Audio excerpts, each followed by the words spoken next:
also learned volume as a derived unit that measures space. Yeah, and we derive it from length, right? Length times length times length. So it's made up of other types of units, hence the word derived. Awesome. All right, looking good. Let's go ahead and get started. I'm going to turn off the tools up here just so that we can get our recording started. Let me start that. So this is a reminder, Class Connect sessions are recorded and distributed for learning purposes that are listed here. Please remember during class to be respectful to your peers, use school-appropriate language, and make sure that you are participating. Please do not share personal information such as your social media info or contact info just because, again, this is being recorded, and for security reasons, we want to make sure that we are protecting you as students. Awesome. So, no worries then, Isaac. So we need to go ahead and open up our attendance check if we haven't already. All right, go ahead, open up your attendance check. You'll notice that the link is in the chat box. I also included the start of class word in the chat box. You'll notice I'm not writing it up on the board right now because, again, I am recording this right now. So the start of class word is not included in recordings. You can only get it if you're actually in class in the chat box, and again, it's 10% of your class grade. Okay, give me a smiley face if that makes sense. So use that first box in the participants panel. Give me a smiley face if that makes sense. Awesome. Thank you, Shelby. Thank you, Ty. Looking good. Thank you, Jackie, Jarrett, Janice. Perfect. Thank you, Holly. Looking good. Again, if I call you by the wrong name, I'm still trying to learn them from your surveys. Robert, I'm going to put it right in the chat box. So it's right underneath the links. It says start of class word equals. So just look at what that equals. Looking good. All right. Now here's some important information about the start of class word. So I do only provide the start of class word during the first 15 minutes of class. So today I'm not going to be too worried about that. But in the future, if you are late, please just leave question number 1 blank, and then you'll just get the end of class word. Okay. They do close at midnight, so make sure that after class you do submit them right away. Okay. All right, so this is me. I'm Mrs. Larkin. This is my husband and my daughter right here. Here's my contact information. It's all over my announcements in the course, so I'm not going to read it off to you right now. And I do want you to be aware at all times that you do get 3 attempts on every assignment. So if you don't do well the first time, try again. Here's our weekly schedule. Hopefully you saw this in the recording yesterday. Today we're continuing on with Unit 1.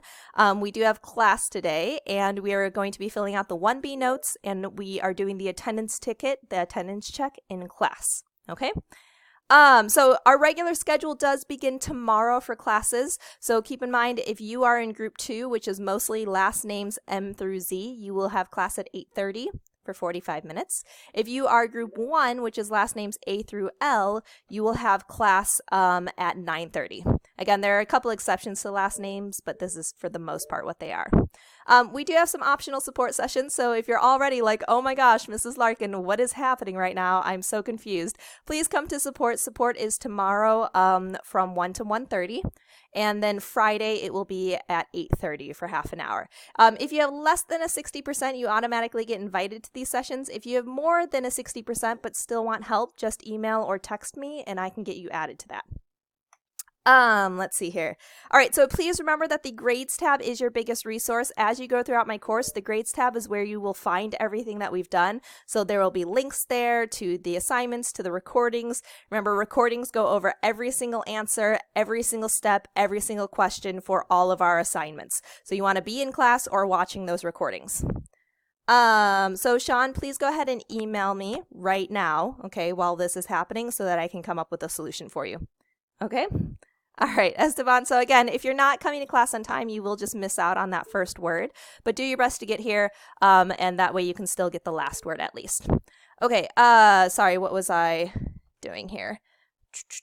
Oh, I was going to give you the link to your grades tab. So let me go ahead and send that to you really quickly. So again, grades tab, that's going to be your biggest resource. Always go to your grades tab anytime you are looking at what you need to do. Okay, and don't forget, labs and exams are 60% of your grade. There's only 10 of them in total, 5 labs, 5 exams. So these make up the most of your grade and you can't pass without them. So those are going to be really important that you are doing those as we go. And your notes, as we're doing our notes, your notes are going to be the answers to your exams, right? Not exactly word for word, but you'll use your notes on your exam in order to get 100%, hopefully.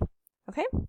All right, so we have been talking about Unit 1, right? We talked about dimensions yesterday. We're going to talk a little bit about matter and energy today, talk a little bit about physical science in general, and then graphing is going to happen tomorrow because we have a lab to do on Thursday already. Yeah. So our objective for today, we want to learn about the importance of physics. Oops, sorry, I meant to send the attendance. Again, if you're just joining us, you need to open up your attendance check, and the answer to the first question is in the chat box right underneath the link. So we want to, no worries, Antonia, I'm glad you're able to make it. So we want to be able to describe the importance of physics to our modern society, talk about laws versus hypotheses versus theories. We're going to talk about some models. Marlene, no. So the notes that you are, oh, sorry, I'm going to have you open up your notes in just a moment, so just wait. And then you want to be able to define a physical system. All right, so we're going to demonstrate this by completing the 1B notes. I'll send you that link to the 1B notes right now, just so we can get that started. Okay, so here are your notes for the 1B notes. And our agenda, we've already gone over our start of class stuff. So we're going to be talking about science versus engineering. We're going to be talking about the universe, systems and models. We'll do a review and reflect, and then we will have our attendance for the end of class word. Okay, so super simple today. All right, so we are in the live class right now, so I have sent you the link to the notes. That's one advantage to always coming to live class is I just send you the links to everything, so you never have to think about it. So open up your link to the notes. At this point, you should have two windows open. So you should have your attendance, which we already started, and your notes.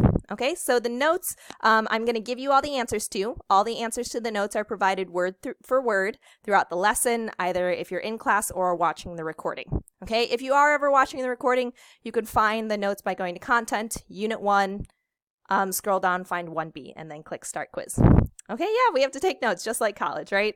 Just like in life in general. I feel like I take notes during lots of things, even if it's not school related. Give me a green check once you have your notes open and ready to go. Smiley faces if you know what's going on. What's going on? So, looking good. I can actually show you really quick how to get to this too. I didn't mean to do that. Let me go ahead and show you really quickly. All right, so I'm going to share this with you up on the whiteboard. All right, thumbs up everyone if you can see my screen here. Thumbs up if you can see my screen here. Perfect. Lexi, do you see it now? Okay, perfect. All right, awesome. Okay, so again, you can go to Unit 1 under your class content. So Unit 1 is matter and energy. And then you'll see all of our materials for today under 1B. Right, so the recording will be posted about half an hour after class is over. Here's the notes, right, that we're doing right now, and here's your attendance check that you just started at the start of class. Right, so right now, though, we're focusing on notes. Once you click on your notes, you're going to click Start. And again, you don't have to do anything. I'm going to be giving you all the answers. Okay, so just have it open, ready to go, and I will be filling in these blanks with you. Awesome. All right, everyone. So let's go ahead and keep on moving. So we're going to talk a little bit about the background behind physical science today. So physical science is the study of matter and energy interacting with each other. And we're also going to talk a little bit about the scientific method, the information behind that. Sorry, let me get your attendance check and notes. So again, at this point, you should have both of these open, attendance and notes. All right, so physical science is the study of matter and energy. Matter is anything made of atoms and molecules that has mass. So think about that. That means everything around you. Think about anything that has weight or mass to it. Tell me, take a look around you. What is something that currently is made of matter around you? So for example, we've got leaves, water, cereal, air, ground. Yeah, your body, exactly. Your water bottle. There are a couple things that aren't made of matter, like, for example, light. Light does not have mass. Your monitor, exactly, Enrique. Awesome. Hi, David. Make sure you open up your attendance check and enter the answer to the start of class word. You can see it right underneath the link, and open your 1B notes as well. Excellent. All right, so let's go ahead and talk about this really quickly. Okay, no worries, Alyssa. Just do your best to follow along, and if you miss anything, it will be in the recording. Awesome. No worries. Okay, looking good. All right, so for example, water is a type of matter, and water can actually exist in different states. So matter can exist in different states. So for example, in the chat box really quick, do you think ice is a gas, liquid, or solid? Take a look at our ice cube here on the left. Do you think that counts as a gas, liquid, or solid? Let's pull from some of our previous knowledge.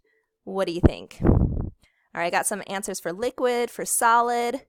Looks like most of us are saying solid, and that's actually true. So ice is actually a solid because it's rigid and does not move. Yeah. Is it food? That is the question. Is it a drink or food? Now, steam, on the other hand, think about when you boil water and it creates that steam or fog above it. What do you guys think that is?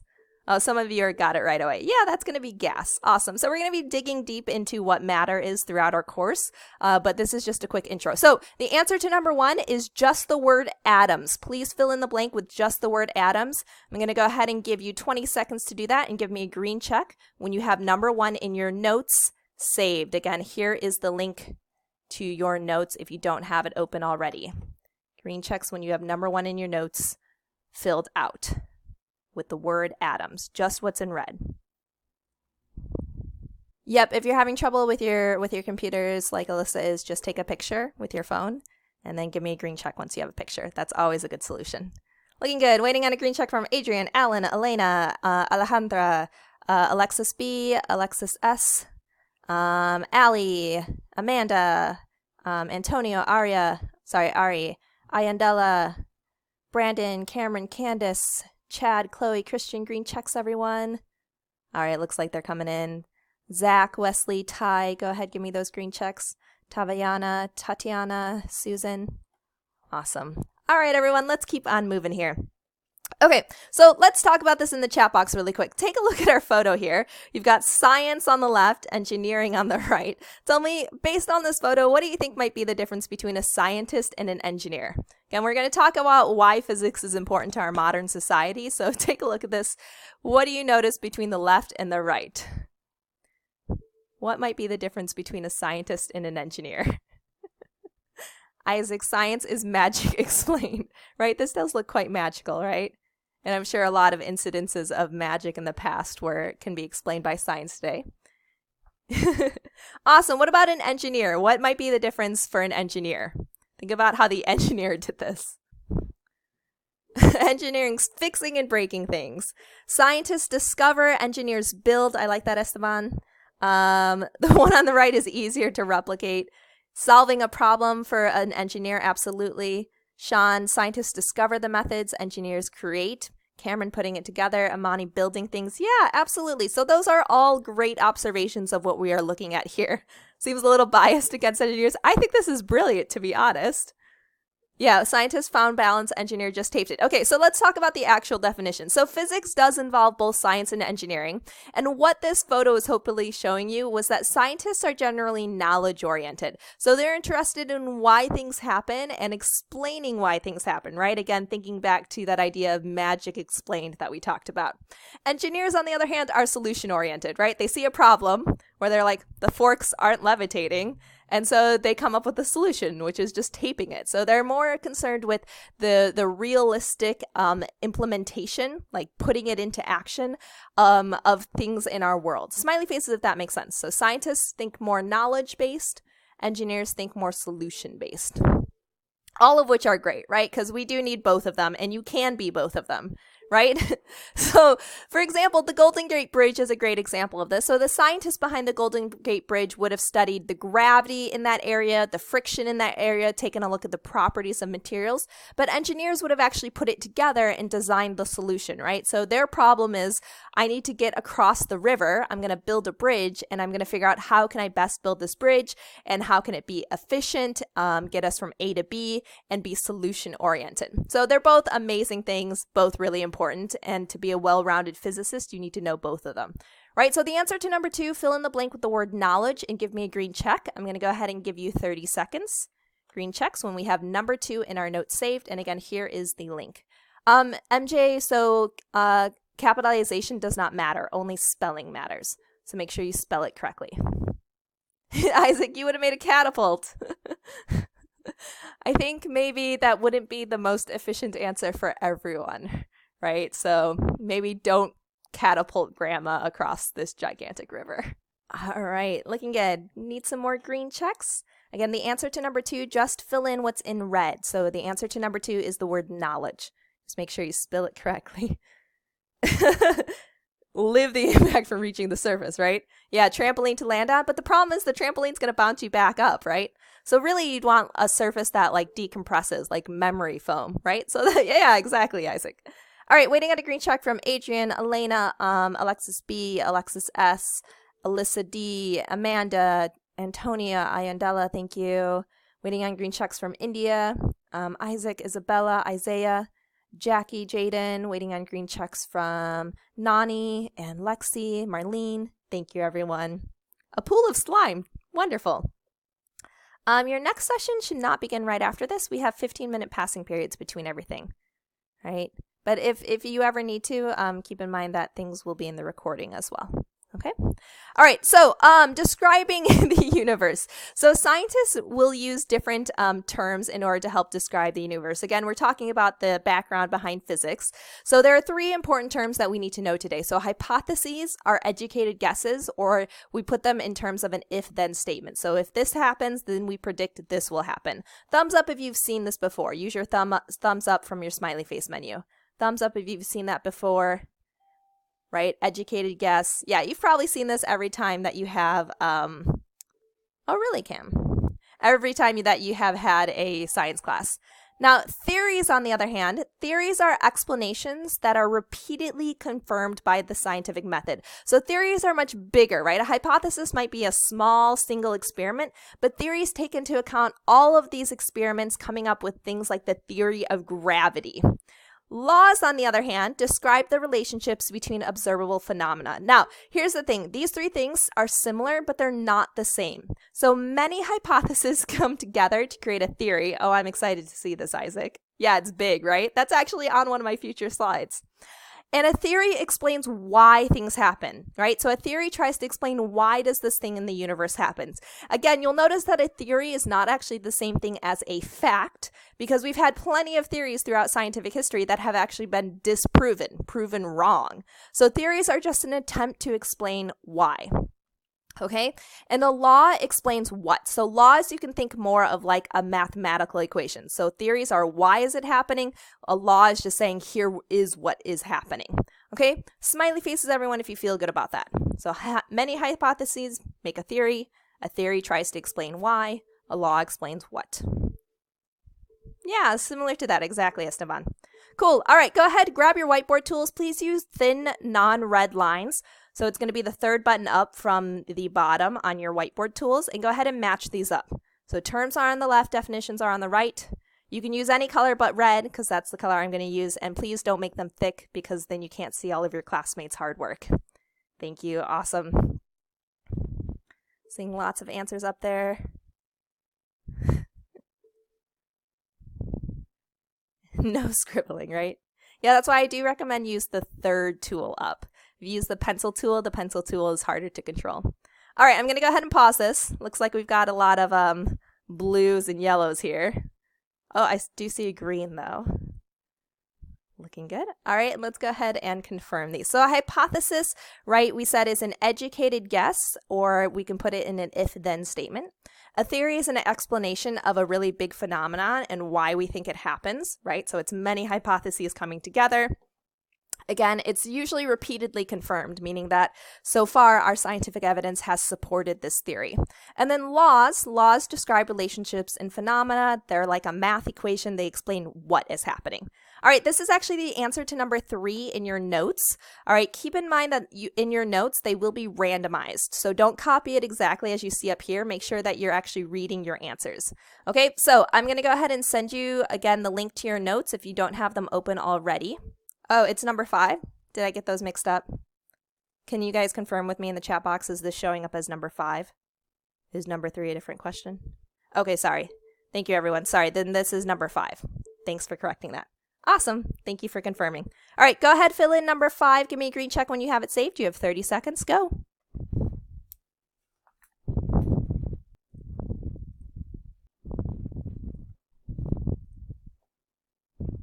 Yeah, sorry about that. Number 3 and number 5 must have gotten flipped. So we just haven't done number 3 or number 4 yet.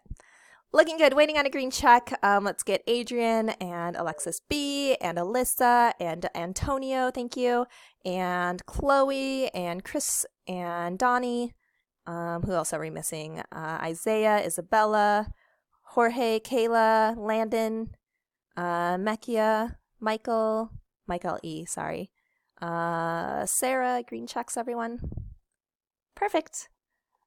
All right. Remember, if you ever feel like you're a little bit rushed, which I know we have short classes today, don't forget that you can always take a picture and finish it later if you need to. Or the recording will be uploaded a little bit after class. Aw, thank you, Esteban. All right, everyone. So the last thing that we want to talk about really quickly is about physical systems. Physical systems we can represent with models because it's really hard to study the entire universe all at once because, as someone said, the universe is really big, right? And they can either be open or closed. So let's go over those definitions really quick. So how do we study the universe? Because the universe is so big and so complex, it's unfathomable. Like, I can't even imagine how big the universe is, right? So it's really difficult to study. So instead, what we can do is we can make models of physical systems. And models of physical systems are just a part of the universe that we can analyze, right? So it could be something as simple as analyzing your coffee cup, or it could be something even bigger, right? Analyzing a car rolling down a hill, right? Or it could be even something bigger, right? Think about the Milky Way solar system, okay? So that being said, models of physical systems are in general much smaller than the universe, right? Because the universe is really big. We generally have simplified assumptions, right? So it's really hard to take into account every single possible variable in our universe. So we generally simplify it and try to figure out what are the main important things that matter in a model. Yeah, exactly, Isaac. Mostly because we've never seen an atom before, right? And the small scale, we hope, represents what actually happens in the whole universe. So we hope that when we study something on Earth, that this is actually true in another part of the universe as well. So we're working on those assumptions. So there are some limitations because that might not be true. There might be parts of the universe that might have different laws than we expect, right? But in general, we hope that that's true. All right, so this is the answer to number 4 in your notes. Go ahead and fill in the blank with the word models and only the word models. All right, and go ahead and make sure you spell it correctly. You guys have 20 seconds to do that. Green checks when you have number 4 saved, and we're almost done. I know that we are almost out of time. Go quickly.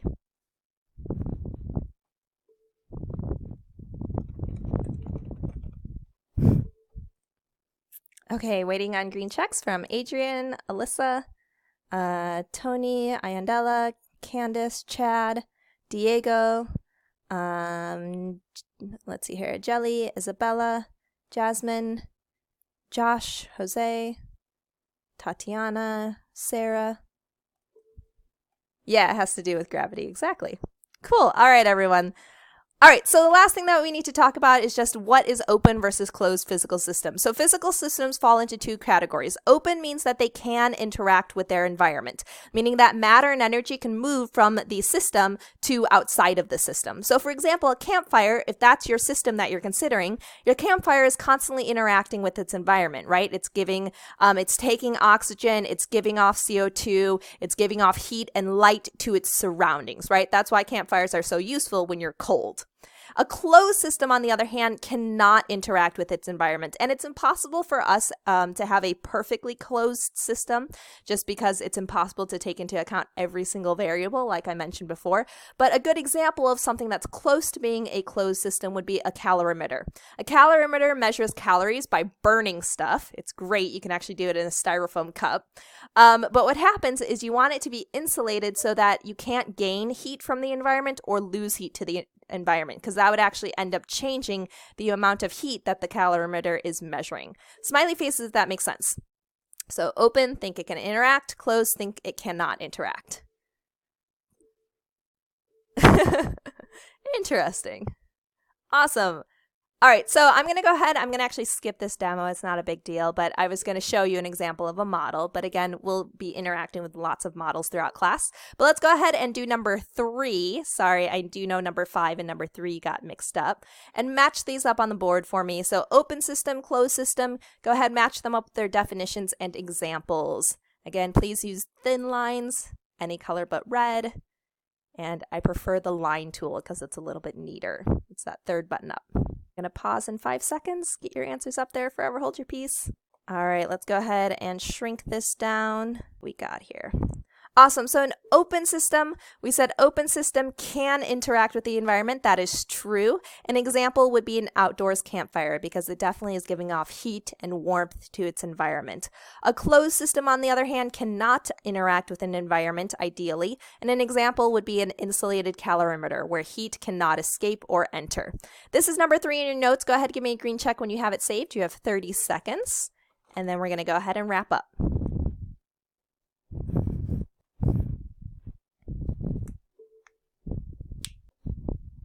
All right, green checks. Adrian, Alan, Elena. Let's see here. Brandon, Cameron, Ari, Danny, Damien, Diego, Isabella, Isaiah, Jordan, Jorge, Sarah, Travis. Thank you. The I is long. Makia. Did I say it correctly? Makia? Makaya. Is that what you meant by long I? All right, looking good. I know, I drew the red. Makaya. All right, thank you for letting me know. Yes, if I ever say your name wrong, please call me out on it. It's not okay for me to say your name incorrectly. All right, so we talked about importance of physics. We talked about the laws, hypotheses, theories, models, and physical systems. So really quickly, go ahead, point on the board, use your pointer tool. That's that second one, and tell me, how would you rate your understanding today? Are you over on the very confused side that needs some help? Are you feeling pretty good, or are you feeling awesome? Go ahead, tell me, how are we feeling to do? How are we feeling today? Excellent, looking good. All right, so I'm seeing lots of pretty goods, lots of awesomes. That's what I like to see. I'm going to go ahead and move the scribble a little bit. And then go ahead, tell me in the chat box, what's one thing that you learned today? I'm going to turn those off. I can go back to it after class, Micaiah. Just wait. All right, so one thing that we learned in class today, go ahead, tell me in the chat box that I'm cool. Thank you, Jones. All right, remember our objectives here, right? We talked about laws, hypotheses, theories, physics versus, science versus engineering models. Yes, ICE is a solid, awesome. We learned about theories. We learned about hypotheses. I see lots of typing. I'm just waiting for those answers, and then I'll give you your attendance word. The earth is round too. Yes, science is magic. I don't know if that's the conclusion I was hoping you'd come to. Open versus closed. Steam is a gas. Absolutely. Lots of magic. It's a magical class, I'm telling you. Water is wet. Sometimes, that's true. Liquid water is a liquid, that's true. Yeah, so absolutely, we're reviewing some things as well. I'm sure a lot of these things are familiar. Looking good. All right, thank you everyone for kind of reminding yourself what we learned today. Ice is in fact a food. Good to know. All right, so at this point, you should have submitted your 1B notes. Okay, and then I'm going to stop the recording and I'm going to give you the end of the class word for your attendance check. All right, smiley faces if you guys feel good about this, right? You got your notes filled out and you understand how attendance in my class works at this point. Love it. You guys are awesome. All right, so let me go ahead, stop the recording here.